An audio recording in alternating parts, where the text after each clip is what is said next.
Maintenant que nous avons vu les paramètres généraux, nous allons voir comment rendre un devoir disponible. Donc, normalement, si vous dites autoriser la remise dès le, c'est que vous voulez dire qu'il y a une date à laquelle le devoir va être accessible.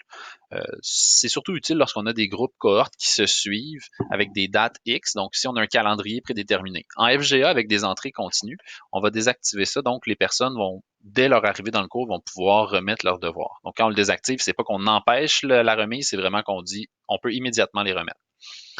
Date de remise également, on va l'enlever, c'est-à-dire qu'on ne veut pas nécessairement qu'il y ait une date pour dire les élèves ont une date à laquelle remettre le devoir, ni de date limite. Euh, on pourra éventuellement, dans un cours peut-être intermédiaire, regarder les dates relatives. Donc, dire une fois que l'élève est rentré, on veut que 3 jours après, il ait accès à tel devoir, mais pour l'instant, on va désactiver. Puis rappeler d'évaluer, on va également enlever ça. Donc, on enlève les disponibilités. Ensuite, le type de remise. Généralement, on va vouloir que les élèves remettent des fichiers. C'est la plupart du temps ce que les élèves vont nous donner, là. Donc, un texte en Word, peut-être un fichier PDF d'images de travaux qu'ils auront fait, par exemple, dans leur cahier. On pourrait aussi mettre des activités GeoGebra ou du texte en ligne. Donc, on pourrait offrir une boîte de texte où les élèves pourraient nous écrire du texte directement dans la plateforme. Généralement, la remise de fichiers, c'est ce qu'on va utiliser. Pour GeoGebra, je n'en traite pas ici.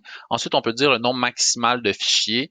Euh, Sans c'est exagéré, là, j'aurais tendance à dire une fois que l'élève va nous avoir remis 5 fichiers, je pense que ça va être assez. On va laisser la taille maximale parce que si jamais les élèves ont de l'audio à nous déposer.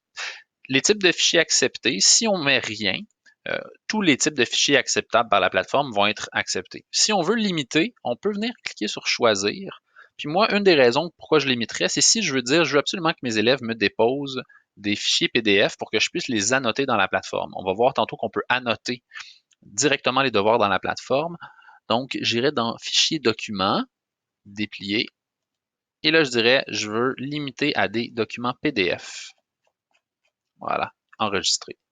Donc là, les élèves pourront me remettre seulement des PDF. S'ils essaient de me remettre autre chose, ils auront un message d'erreur, faudra qu'ils remettent seulement des PDF.